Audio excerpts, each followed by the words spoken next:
अस्सलाम वालेकुम नाज़रीन, प्रोग्राम द मिरर में अवां खे भलीकार आऊं आहियां अवां जी मेज़बान रोशनी मेमन। नाज़रीन, अॼु के प्रोग्राम में असां सिंध जे रेवेन्यू खाते में ज़मीननि जे रिकॉर्ड में थींदड़ हेराफेरीअ तां पर्दो खणंदासीं ऐं अवां खे इहो सभु कुझु ॿुधाईंदासीं त कहिड़ी रीति सिंध जे सरकारी ज़मीननि ते कब्ज़ो कयो पियो वञे ऐं कहिड़ी रीति ज़मीननि जो रिकॉर्ड गायब थी रहियो आहे। असां इन्हनि हक़ीक़तुनि तां बि पर्दो खणंदासीं त रेवेन्यू अमलदार कहिड़ी रीति सरकारी ज़मीननि ते कब्ज़ा कराइनि था, कहिड़ी रीति रिकॉर्ड साड़े या गुम करे पोइ ज़मीनूं नए तरीक़ेकार सां विकिरो कयूं पियूं वञनि ऐं असल हक़दारनि खे पंहिंजे हक़ खां महरूम कयो पियो वञे। जाली अलाटमेंट ज़रिए सरकारी ज़मीननि ते कब्ज़ा कराइण ऐं रिकॉर्ड साड़े या गुम करे पोइ उहा ज़मीन विकिरो करण वारो सिलसिलो जारी। कराची जे ज़िले क्यामाड़ी में अरबे रुपयनि जी मालियत जी 5000 एकड़ सरकारी ज़मीनुनि जो रिकॉर्ड गायब। क्यामाड़ी ज़िले जे डिप्टी कमिश्नर मामले जी जांच मुकमल कंदे रिपोर्ट कमिश्नर कराची ॾांहुं माणे छॾी। ज़रियनि मूजिबि कराची में माड़ीपुर जे देह लाल बखर में सरकारी ज़मीन जो रिकॉर्ड गायब करे ज़मीन विकिरो करण बाद रिकॉर्ड गायब कयो वियो। कराची में मुख्तियारकार अब्दुल हक चावड़ो ऐं तपेदार गुलाम मुस्तफ़ा निदवाणी ते रेवेन्यू रिकॉर्ड में हेराफेरी करण जो इल्ज़ाम। ज़रियनि मूजिबि कराची में रेवेन्यू अमलदारनि रिकॉर्ड में जालसाज़ी करे इहो रिकॉर्ड गुम करे छॾियो, नयूं एंट्रियूं रखियूं वयूं। सिंध में लखे एकड़ सरकारी ज़मीनुनि जे रिकॉर्ड में फेरफार करे फ्रॉड ज़रिए दाख़िल कयल 4,96,000 दाख़िलाउनि वारी कार्रवाई मुकम्मल न थी सघी। सरकारी ज़मीनुनि जा जालसाज़ी ज़रिए कूड़ा कागज़ तयारु करे ज़मीनुनि ते कब्ज़ो करण में मुनज़िम गिरोह मौजूदु।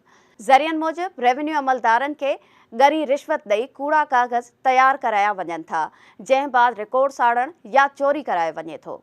मंगोपीर में रिकॉर्ड साड़ण वारी इंक्वायरी जे इल्ज़ाम हेठि आयल मुख्तियारकार इब्राहिम जुड़ेजो, तपेदार अमानुल्ला नंदवाणी, न्याज़ ॼामड़ो ऐं ॿिया कार्रवाईअ खां आजा इंक्वायरियूं पेंडिंग में पयल। ईअं हिकु सिस्टम तहत कराची जे ज़िले मलीर, ओलह, क्यामाड़ी ऐं कोरंगी ज़िले में ज़मीनुनि ते कब्ज़ा करण वारो सिलसिलो हलंदड़ आहे। सरकारी रिपोर्ट में कराची समेत मुख़्तलिफ़ ज़िलनि में 97,600 एकड़ सरकारी ज़मीनुनि ते कब्ज़ो हुजण जो ॿुधायो वियो। रेवेन्यू खाते जा अमलदार वॾे अरसे खां सरकारी रिकॉर्ड में जालसाज़ी कंदा रहिया आहिनि। निगरान हुकूमत रेवेन्यू रिकॉर्ड खे री राइट करण जो फ़ैसिलो करे वरितो। री राइट थियण सां रेवेन्यू रिकॉर्ड में जेके फ्रॉड ज़रिए हेराफेरी कई वेंदी आहे उन जी निशानदेही थी सघंदी। इन समूरी सूरत हाल ते ॻाल्हाइण लाइ असांखे स्टूडियो में जॉइन कयो आहे केटी न्यूज़ जे सीनियर रिपोर्टर सगीर चांडियो। वॾी महिरबानी सगीर, टाइम ॾियण लाइ। सगीर, जीअं त सिंध जे हर खाते ते नज़र फेराइजे त को बि खातो करप्शन खां पाक नज़र नथो अचे, पर रेवेन्यू अमलदारनि हीउ वरी कहिड़ो नओं तरीक़ेकार इख़्तियार कयो आहे। न रुगो जाली अलाटमेंट पई थिए पर रिकॉर्ड साड़े या गुम करे वरी नए सिरे सां ज़मीन विकिरो कई पई वञे। वॾी महिरबानी रोशनी। ॾिसो, सिंध जा रेवेन्यू जा अमलदार जेके आहिनि उहे केतिरनि ई सालनि खां सरकारी ज़मीननि जी गैर क़ानूनी तौर ते अलाटमेंट कनि था। हालांकि 2012 खां वठी सरकारी ज़मीन जी अलाटमेंट ते पाबंदी आहे, पर उन जे बावजूदि मुख़्तलिफ़ बिल्डरनि खे सरकारी ज़मीन जेका आहे उहा अलाट कई पई वञे। उन्हनि खां रिश्वत एवज़ जेके आहिनि उहे हाणे हिकिड़े सिस्टम तहत रेवेन्यू जा अमलदार जेके आहिनि उहे धड़ाधड़ जेको आहे माज़ी में बि ऐं हाणे निगरान सेटअप में बि उहो साॻियो ई तरीक़ो जेको आहे अख़्तियार कयूं वेठा आहिनि त जेका अरबे रुपयनि जी मालियत जी सरकारी ज़मीन आहे उहा गैर क़ानूनी तौर ते अलाट कनि था। त असीं पंहिंजे मुख़्तलिफ़ प्रोग्रामनि में नाज़रीन खे ॿुधाए चुका आहियूं त हू कहिड़े तरीक़े सां ऐं कहिड़े जेका उन सिस्टम तहत अलाट कनि पिया। हाणे वरी हिकिड़ो नओं स्कैंडल साम्हूं आयो आहे। क्यामाड़ी ज़िलो आहे, क्यामाड़ी ज़िले जो माड़ीपुर वारे इलाइक़े में जेका आहे उहा सरकारी ज़मीन गैर क़ानूनी तौर ते उहा अलाट कई वई आहे। त सभ खां पहिरीं हिननि जो तरीक़े वारदात ईअं हुजे थो त या त पहिरीं ई सरकारी रिकॉर्ड जेका या त साड़नि था या वरी उहो रिकॉर्ड चोरी कराए छॾनि था या वरी उहो रिकॉर्ड ई गुम करे छॾनि था। त इहो सालनि खां हिननि जो सिस्टम हलंदो पियो अचे। असल में इन्हनि जे ख़िलाफ़ का वॾी कार्रवाई नथी थिए, इन्हनि खे नौकरियुनि तां बरतरफ़ नथो कयो वञे ऐं न ई वरी इन्हनि जे ख़िलाफ़ का वॾी सज़ा हुजे थी। इन करे हीअ जेके आहिनि उहे सालनि खां इहो सिस्टम जेका आहिनि उहो जारी रखंदा पिया अचनि। उन्हनि जी रविश जेका उहा जारी आहे। त हाणे इहा माड़ीपुर वारो इलाइक़ो आहे। माड़ीपुर जे देह लाल बखर उनमें जेके आहिनि उहे सरकारी ज़मीन जो रिकॉर्ड जेको आहे उहो गुम कयो वियो आहे। हाणे ईअं थियो हुयो जॾहिं ही निगरान सेटअप आयो हुयो। हालांकि ही त 2019 जी ॻाल्हि आहे, त 2019 में जेका हिकिड़ी स्कैंडल साम्हूं आयो हुयो, तक़रीबन 4,96,000 जेके आहिनि उहे एंट्रियूं जेके आहिनि उहे शकी करार ॾिनियूं वयूं हुयूं। जंहिंखां पोइ उन मामले जी जांच थींदी हुई ऐं उन्हनि ते मुख़्तियारकार, असिस्टेंट कमिश्नर, DCs खे उन्हनि हर हिकु एंट्रीज़ ते जेको आहे उन्हनि ते नोट लॻाइणो आहे त हीअ एंट्री फेक आहे या असली आहे। मतिलबु उन ते सही तरीक़े सां हिकु हिकु रिपोर्ट करे उमाणी आहे। तक़रीबन इहे 5 लाख एंट्रियूं आहिनि, यानी 4,96,000 जी मूं ॻाल्हि कई त हर हिकु एंट्री ते। त पर इन खे बि तक़रीबन जेके आहिनि उहे 4-5 साल थी विया आहिनि, अॼु ताईं इहो कार्रवाई जेका उहा मुकमल न थी सघी आहे। त हाणे जॾहिं इन मामले जो निगरान सेटअप आयो त निगरान जे वॾे वज़ीर जी हिदायतनि तहत यूनिस डाघा जेको आहे इहे हिदायतूं जारी कयूं त जेकी शकी एंट्रीज़ वारो मामिलो आहे उहो जल्द खां जल्द उकलायो वञे। त कमिश्नरनि खां अख़्तियार वापसि वरिता विया ऐं पोइ वरी इहे जेके बोर्ड ऑफ रेवेन्यू जा जेके मेंबर आहिनि उन्हनि खे इहे अख़्तियार ॾिना विया। त तक़रीबन जेके आहिनि 2,37,000 जेके आहिनि उहे एंट्रियूं ब्लॉक थियल आहिनि। उन मामले जी जॾहिं जांच कई पई वई क्यामाड़ी ज़िले में त तक़रीबन 5,000 खां 6,000 जेका एकड़ सरकारी ज़मीन आहे उन जो रिकॉर्ड जेको आहे उहो हथ सां गुम कयो वियो आहे। त इन मामले जी जांच थी ऐं जांच में इहा तस्दीक थी आहे त तक़रीबन अरबे रुपयनि जी मालियत जी जेका सरकारी ज़मीन आहे 5 खां 6,000 एकड़ उन जो रिकॉर्ड जेको आहे उहो गुम कयो वियो। इन मामले जी जेका असिस्टेंट कमिश्नर जांच कई, जंहिंखां पोइ इहा रिपोर्ट डिप्टी कमिश्नर क्यामाड़ी ॾे उमाणी वई ऐं डिप्टी कमिश्नर इहा रिपोर्ट जेको आहे उहा कमिश्नर खे मोकिली वई। हाणे इन में रेवेन्यू जा अमलदार जेके आहिनि उहे कहिड़ा मुलविस आहिनि, उन्हनि जे पुठियां कहिड़ा हथ आहिनि ऐं इहा सरकारी ज़मीन जो रिकॉर्ड जेको आहे उहो गुम कीअं थियो आहे। त इन सॼे मामले जी वधीक जांच जे लाइ सिंध जे वॾे वज़ीर जस्टिस रिटायर्ड मक़बूल बाक़िर जेको आहे इन मामले जी जांच जो हुकुम ॾिनो आहे ऐं इहा रिपोर्ट जेका आहे उहा CMIT ॾांहुं मोकिली वई आहे। ऐं हाणे जेका कमिश्नर ॾांहुं जेका रिपोर्ट मोकिली वई आहे उन में इहा तस्दीक कई वई आहे त ही 5,000 एकड़ सरकारी ज़मीन जो रिकॉर्ड जेको आहे उहे हिकिड़े मुख़्तियारकार आहे अब्दुल हक चावड़ो, उहो इन में मुलविस आहे ऐं उन जेको इहो रिकॉर्ड गुम कयो आहे। ऐं उन खां अलावा तपेदार गुलाम मुस्तफ़ा नंदवाणी आहे, उन बि जेको आहे उहो रिकॉर्ड गुम कयो आहे ऐं रिकॉर्ड में हेराफेरी कई आहे। हाणे इहो रिकॉर्ड गुम कीअं थियो, मतिलबु 5,000 एकड़ सरकारी ज़मीन, इहो हिकु वॾो सुवालु आहे। त जीअं मूं तव्हांखे ॿुधायो त जॾहिं ही खरबे रुपयनि जी गेम आहे त हिकिड़ो एकड़ जेको आहे तक़रीबन 1 खां सवा अरब जो हूंदो आहे, त ही 5,000 यानी तक़रीबन 600 अरब रुपयनि जी मालियत जी इहा सरकारी ज़मीन जो ही 2 ॼणा रिकॉर्ड कीअं था गुम करे सघनि, इन जे पुठियां कहिड़ा हथ हुजनि था। हिकिड़े सिस्टम तहत रेवेन्यू जा अमलदार जेके आहिनि उहे सरकारी ज़मीननि जो रिकॉर्ड जेको आहे उहो गुम कनि था या त रिकॉर्ड साड़े छॾनि था या वरी रिकॉर्ड ॾींहों ॾींहुं ॾिठे जो जेको आहे उहो चोरी कनि था।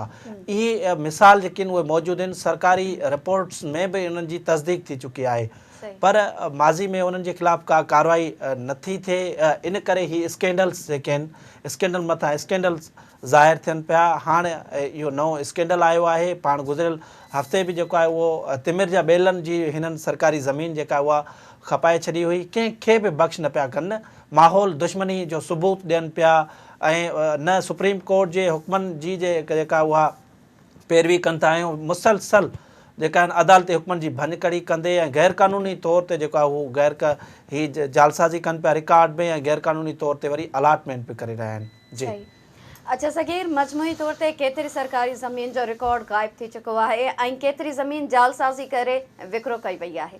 ॾिसो, जीअं मूं तव्हांखे पहिरीं ॿुधायो त देह लाल बखर में 6,000 तक़रीबन एकड़ सरकारी ज़मीन आहे जेका विकिरो कई वई आहे, उन जो रिकॉर्ड जेको आहे उहो गुम कयो वियो आहे। त हाणे इन वधीक इन मामले जी जांच थींदी ऐं CMIT इन मामले जी जांच करे पई।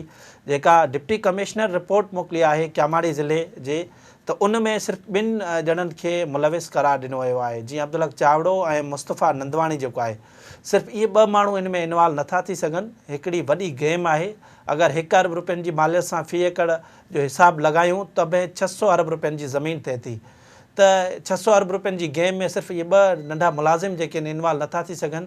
इते वॾियूं माफ़ियाऊं, लैंड माफ़ियाऊं जेके आहिनि, उनमें पुलिस, रेवेन्यू जा अमलदार, सियासी जमायतूं, मुख़्तलिफ़ क़िस्मनि जूं धुरियूं जेके आहिनि उहे इन में इन्वॉल्व हुजनि थियूं ऐं उन में मुख़्तलिफ़ इदारनि जा माण्हू बि जेके आहिनि उहे मुलविस हुजनि था।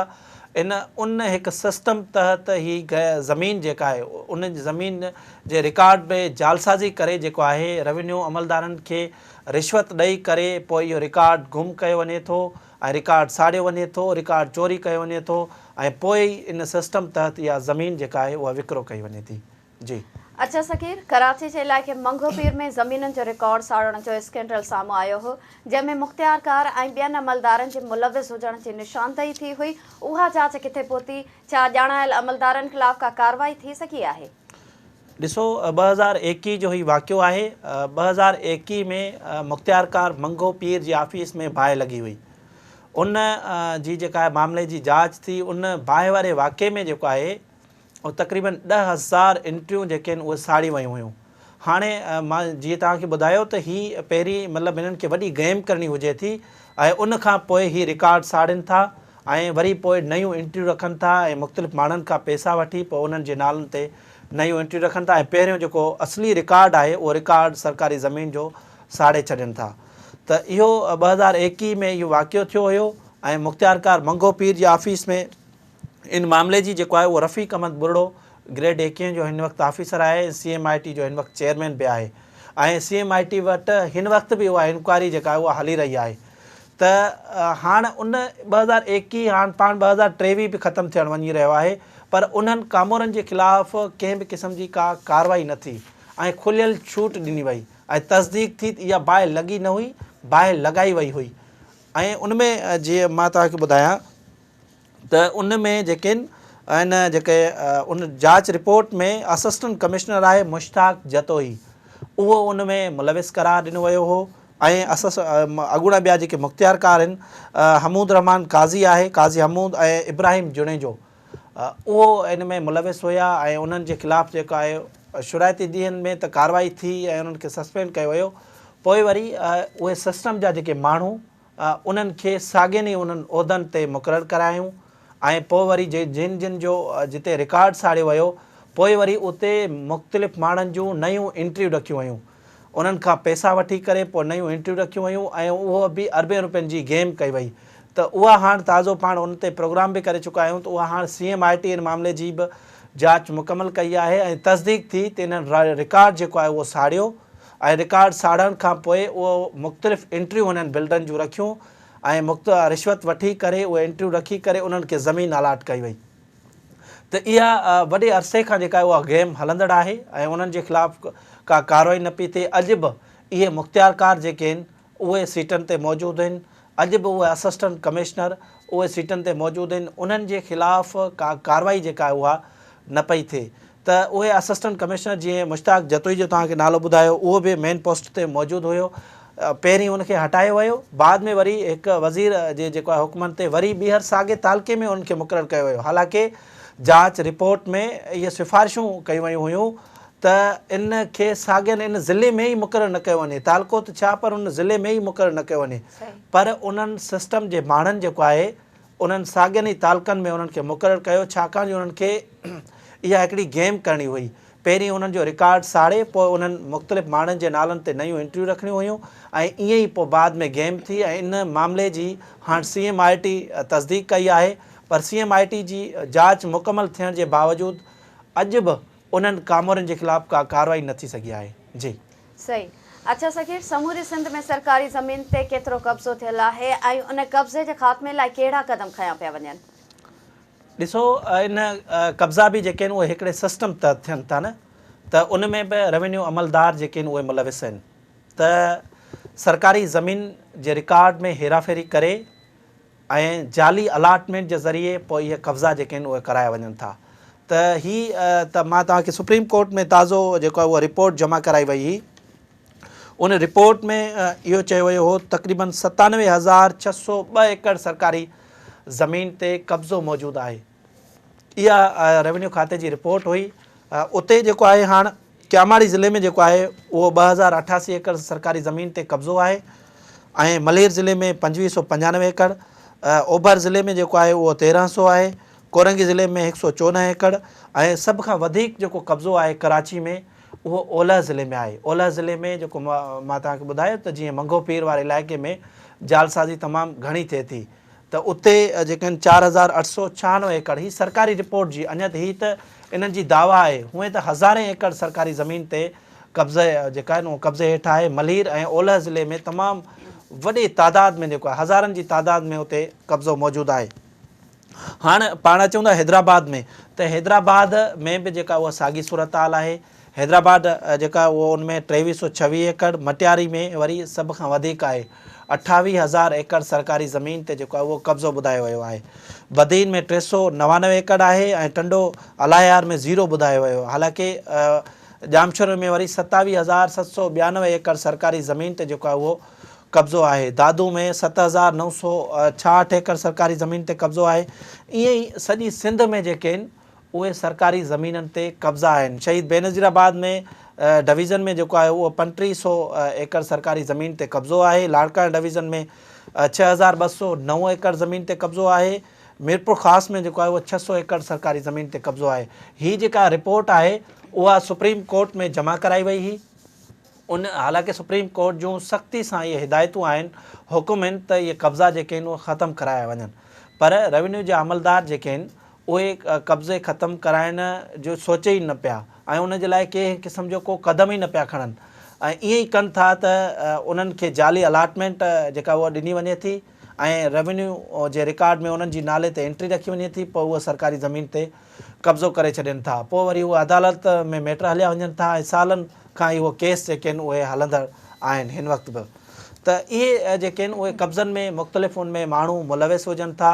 ख़ासि तौर ते ओलह ज़िले में जेके आहिनि, ओलह मलीर में अली हसन बिरोई जीअं आहे, उनजो मुख़्तलिफ़ वक़्तनि ते नालो बि जेको आहे उहो साम्हूं आयो आहे, त उहो जेका उहो कब्ज़े खोरनि जी सरपरस्ती कंदो आहे। त अहिड़ो क़िस्म जी जेका उहे मुख़्तलिफ़ रिपोर्टूं बि जेके आहिनि उहे साम्हूं आयूं आहिनि। नैब जा नोटिस बि जेके आहिनि उहे साम्हूं आया आहिनि। त इन में रेवेन्यू, पुलिस अमलदार, ॿिया लैंड माफ़िया जेके आहिनि उहे इन में शामिल आहिनि। धड़ाधड़ ओलह ज़िले में जेके आहिनि या मलीर ज़िले में सरकारी ज़मीननि ते जेके आहिनि उहे कब्ज़ा कया वञनि था। हाणे उन कब्ज़े जी जेका आहे न पुठ भराई जेका आहे उहा पुलिस करे पई ऐं ॿियूं जेके आहिनि सियासी जमायतनि जा कुझु माण्हू हुजनि था उहे उन्हनि जी पुठ भराई कनि पिया ऐं रेवेन्यू जा अमलदार जेके आहिनि उहे उन में सहूलियतकारी कनि पिया। त मतिलबु रिकॉर्ड में हेराफेरी करे उन्हनि जे नाले ते एंट्रियूं रखी छॾनि था, पोइ हू सरकारी ज़मीननि ते कब्ज़ा करे वञनि था ऐं उहो सालनि खां कब्ज़नि वारो अमल बि जेको आहे उहो जारी आहे। जी सखीर, इहो बि इंकशाफ़ आयो आहे त रेवेन्यू अमलदार गरी रिश्वत एवज़ कूड़ा कागज़ तयारु कनि था, न रुगो इहो पर रिकॉर्ड साड़े या चोरी कराए नयूं एंट्रीज़ करायूं पई वञनि। इन में केतिरी सदाकत आहे ऐं छा इन मामले जी का इंक्वायरी थी सघी आहे? ॾिसो, मुख़्तलिफ़ वक़्तनि ते इंक्वायरियूं जेके आहिनि उहे थींदियूं आयूं आहिनि। जीअं मंगो पीर वारी तव्हांखे मूं ॿुधाई त मंगो पीर में हिननि रिकॉर्ड साड़ियो हुयो। ईअं ई वरी रिकॉर्ड चोरी जो जेको आहे उहो मुख़्तियारकार गडाप जी जेको आहे ऑफिस में रेवेन्यू जो रिकॉर्ड जेको आहे उहो चोरी कयो वियो। ॾींहुं ॾिठो जो जेको आहे उहो चोरी कयो वियो, त उन जी बि जेका आहे उहा जांच थी। जांच में इहो उन FIR थी क़ाइदाबाद में ऐं सरकारी जेका उन जी ऑफिस में मुख़्तियारकार जी गॾु हाणे बुक नंबर 1314 मां जेके आहिनि उहे 13 सेल सर्टिफिकेट उहे चोर जेके आहिनि ॾींहुं ॾिठो अचनि था ऐं उहे 13 सेल सर्टिफिकेट फाड़े हलिया वञनि था। इहो सरकारी रिपोर्ट में चयो वियो आहे। ईअं ई जेका आहे उहो फॉर्म 7 जे किताब नंबर आहे 02881 मां जेके आहिनि उहे 19 पेज ऐं देह गडाप जे फॉर्म 7 जे किताब नंबर 02865 मां 7 पेज जेके आहिनि उहे कढी वञनि था उन किताब मां। उनखां अलावा देह अमीलाणू जे फॉर्म 2 जे किताब नंबर 00341 मां बि जेके आहिनि उहे 79 पेज जेके आहिनि उहे चोरी करे हलिया वञनि था ऐं उनजा वरी स्टैम्प जेके आहिनि उहे खणी वञनि था। एॾा चोर जेके आहिनि उहे सियाणा हुजनि था, मुख़्तलिफ़ उहे पेपर खणी वञनि था। उहे सॼा बुक नथा खणनि, पर उहे कुझु पेपर जेके आहिनि उहे फाड़े करे हलिया वञनि था ऐं उहे स्टैम्प बि जेके आहिनि उहे खणी वञनि था। त इन में ई रेवेन्यू अमलदारनि जी हिकिड़ी वॾी गेम हुजे थी ऐं उहो रिकॉर्ड चोरी ॼाणाए करे पोइ उन्हनि खे या सरकारी ज़मीन जेका आहे उहा खपाइणी हूंदी आहे। त उहा सरकारी ज़मीन जो रिकॉर्ड चोरी कराए पाण, पोइ वरी बाद में उन जी जेका आहे उहा सरकारी रिकॉर्ड त चोरी थी वियो, उन्हनि जो मदर जेको असली रिकॉर्ड जेको हुयो उहो चोरी कराए उनजो रिकॉर्ड साड़े पोइ वरी इहा सरकारी ज़मीन जेका आहे उहा खपाई वञे थी। उनखां अरबे रुपयनि जी रिश्वत वरिती वञे थी ऐं इन जेका सिस्टम में तमामु वॾा माण्हू जेके आहिनि उहे इन्वॉल्व आहिनि, उन्हनि जे ख़िलाफ़ु अॼु ताईं का बि कार्रवाई न थी सघी आहे। इन सॼी सूरत हाल में जेका गडाप वारे में हुयो त उन में मुख़्तियारकार तुफ़ैल अहमद ख़ासकेली हुयो उन में इन्वॉल्व, उनखे जेको आहे ज़िम्मेवार करार ॾिनो वियो हो। उनखां अलावा 4 जेके आहिनि उहे तपेदार बि इन में शामिल हुया। उन में हबीब रहमान बलोच आहे, अनवर हुसैन आहे, शफ़ी मोहम्मद बलोच आहे ऐं अलाह उबायो जोखियो आहे। हाणे उन्हनि खे जेको आहे उहो बहाल कयो वियो बाद में, इहे मुअतल थियल हुया। उन्हनि जेकॾहिं उन्हनि खे सज़ा अचे हा, उन्हनि खे जेल मोकिलियो वञे हा त ॿियनि जे लाइ इहो सबक़ु हुयो त आईंदा इहे न कंदा। पर उन्हनि जे पुठियां जेके आहिनि उहे सिस्टम जा माण्हू हुजनि था, कुझु टाइम उन्हनि खे मुअतल कनि था ऐं मुअतली खां पोइ वरी बहाल थी वञनि था। त उन्हनि जूं जेके आहिनि उहे 2 खां 3 सालनि जूं इंक्रीमेंट्स ख़तमु करे ऐं सालनि जूं पोइ वरी उन्हनि खे बहाल कयो वियो। ऐं इहे ई जेके आहिनि उहे सरकारी ज़मीन जो रिकॉर्ड चोरी थी वियो ऐं उहा सरकारी ज़मीन जेका आहे मुख़्तलिफ़ माण्हुनि जे नाले ते उहा अलाटमेंट बि थी वई। जी अच्छा सकीर, निगरान हुकूमत पारां रेवेन्यू रिकॉर्ड खे रीराइट करण जो फ़ैसिलो कयो आहे। छा इन सां ज़मीननि ते कब्ज़ो, रिकॉर्ड में हेराफेरी या जालसाज़ी रुकिजी सघंदी? ॾिसो, लैंड एक्ट जे तहत जेको आहे उहो हर 30 सालनि जे अंदरि रेवेन्यू जो रिकॉर्ड जेको आहे उहो रीराइट करिणो आहे। पर इहो जेको गुज़िरियल 7 सालनि खां ज़मीननि जो रिकॉर्ड जेको आहे उहो रीराइट न थियो आहे। उन में जेके आहिनि इन्हनि जी लापरवाही, नाअहली जेका आहे उहा रेवेन्यू जे अमलदारनि जी शामिलु आहे ऐं उहे नथा चाहिनि त इहे हिननि जा स्कैंडल्स जेके आहिनि उहे ज़ाहिर थियनि। ज़ाहिर आहे रेवेन्यू जो रिकॉर्ड जेको आहे रीराइट थींदो त इहे समूरा जेके आहिनि उहे स्कैंडल्स ज़ाहिर थी वेंदा, जेके हिननि रिकॉर्ड साड़िया, रिकॉर्ड चोरी कयनि, रिकॉर्ड गुम कयनि, उहे सॼा इन जा कारनामा जेके आहिनि उहे साम्हूं अची वेंदा। त हाणे जेको आहे इहो हीअ आख़िरी भेरो जेको आहे उहो 1985 में रेवेन्यू जो जेको आहे न उहो रिकॉर्ड रीराइट थियो हुयो। उन रेवेन्यू एक्ट जे तहत जेको आहे उहो 2015 में इहो ॿीहर रेवेन्यू जो रिकॉर्ड जेको आहे उहो रीराइट करिणो हुयो। पर तक़रीबन इनखे बि 7 साल थी विया आहिनि ऐं 2023 में पाण 23 बि ख़तमु थियणु वञी रहियो आहे। हाणे 7 साल थी विया आहिनि, उन 7 सालनि में हिननि रेवेन्यू जो रिकॉर्ड जेको आहे उहो रीराइट न कयो आहे। हाणे सिंध जी निगरान हुकूमत जेको आहे, रेवेन्यू खाते जो जेको वज़ीर यूनिस डागा जेको आहे, उन काफ़ी स्टेप बि जेके आहिनि उहे वरिता आहिनि ऐं कामरनि जे ख़िलाफ़ु मतिलबु कंहिं हद ताईं कार्रवायूं बि जेके आहिनि उहे कयूं। पर बाअसर कामर आहिनि उहे पाण खे वरी बहाल कराए वञनि था कोर्टनि जे ज़रिए। त वरी हाणे जेको आहे इन्हनि जेको आहे रेवेन्यू वज़ीर जे हिदायतनि तहत हाणे रेवेन्यू जो जेको रिकॉर्ड आहे उहो रीराइट थियणु वञी रहियो आहे।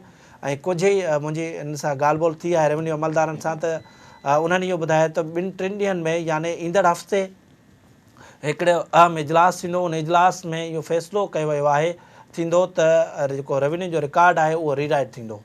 ऐं उन रीराइट थियण सां जेके आहिनि जेकी बि कागज़नि में जेका जालसाज़ी थी आहे या जेके कूड़ा कागज़ तयारु कया विया आहिनि, जर रेवेन्यू जेकी बि स्कैंडल्स आहिनि उन्हनि जी निशानदेही जेका आहे उहा साम्हूं अची वेंदी। जी अच्छा सकीर, इहो ॿुधाइजो त सिंध जे रेवेन्यू खाते उन्हनि स्कैंडल्स जी रोकथाम लाइ कहिड़ा क़दम खयां आहिनि?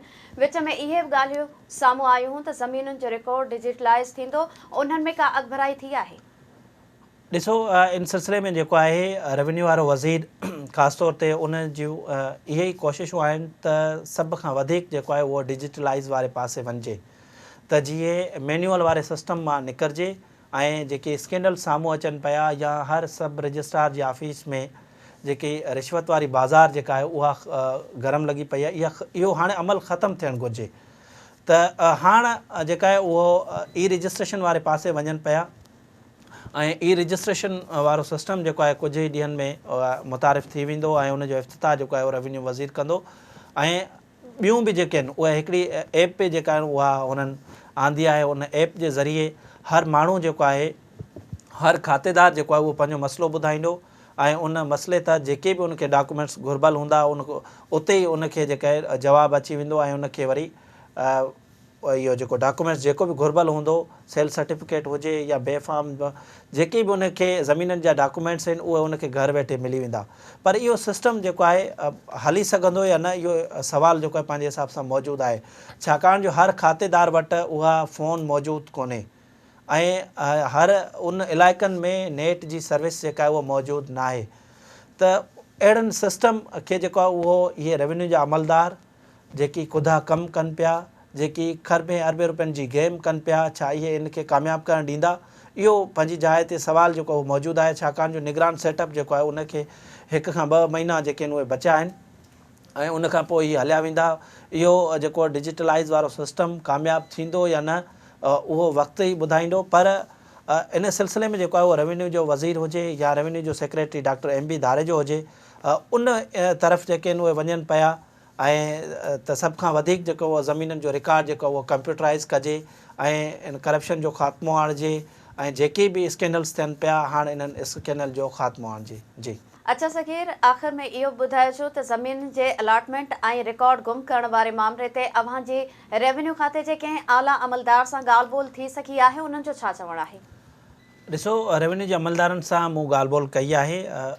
उन्हनि जो इहो ई चवणु आहे त जेकी शकी एंट्रियूं आहिनि उन मामले ते जेका उहा कार्रवाई हले पई ऐं तक़रीबन इहा 4,96,000 जेके एंट्रियूं आहिनि उन ते असिस्टेंट कमिश्नर ऐं मुख़्तियारकारनि खे रिपोर्ट मोकिलियूं ऐं उहा रिपोर्ट्स जेका आहे उहा वेरिफिकेशन करे DC खे जेके आहिनि उहा रिपोर्ट मोकिलिनि ऐं DC वरी लाॻापियल मेंबरनि खे मोकिलींदा।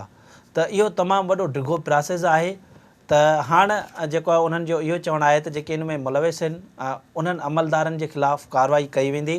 पर हाणे सवाल इहो आहे त इन में वरी CMIT हाणे इन मामले जी जांच करे पई, पर CMIT में बि जेके आहिनि उहे बाअसर माण्हू पहुची वञनि था ऐं उहे रिपोर्ट्स जेके आहिनि साइड लाइन कराए छॾनि था, छाकाणि जो मंगो पीर वारी रिपोर्ट्स अॻु में ई उते CMIT में मौजूदु आहे। मंगो पीर वारे मामले जी जेका आहे उहा जांच मुकमल थी वई आहे ऐं उन में दर्जने मुख़्तियारकार, असिस्टेंट कमिश्नर, तपेदार जेके आहिनि उहे उन में मुलविस आहिनि। तक़रीबन खरबे रुपयनि जी सरकारी ज़मीन जो हुननि रिकॉर्ड साड़े करे वरियूं नयूं एंट्रियूं रखियूं आहिनि ऐं उहा एंट्रियूं इन करे रखियूं आहिनि त उनखां अॻु हुननि अरबे रुपयनि जी रिश्वत वरिती ऐं मुख़्तलिफ़ बिल्डरनि खे उहा ज़मीन अलाट कई वई ऐं उन्हनि जे नालनि ते दाख़िलाऊं जेके आहिनि उहे रखियूं वयूं।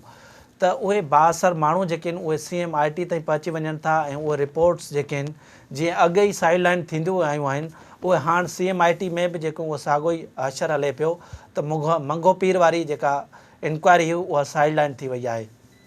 त उन्हनि जे ख़िलाफ़ु अञा ताईं का कार्रवाई साम्हूं न पई अचे ऐं रेवेन्यू जे अमलदारनि इहा दावा कई आहे त जेकी ही क्यामाड़ी ज़िले जो स्कैंडल आहे उन में जेकी 2 ॼणा इहे मुलविस आहिनि पंहिंजो तपेदार ऐं मुख़्तियारकार उन्हनि जे ख़िलाफ़ु जेका उहा कार्रवाई कई वेंदी। जी सगीर, अव्हां जी वॾी महिरबानी। हिन अहम मामले ते अव्हां असांजे नाज़रीन खे आगाही ॾिनी।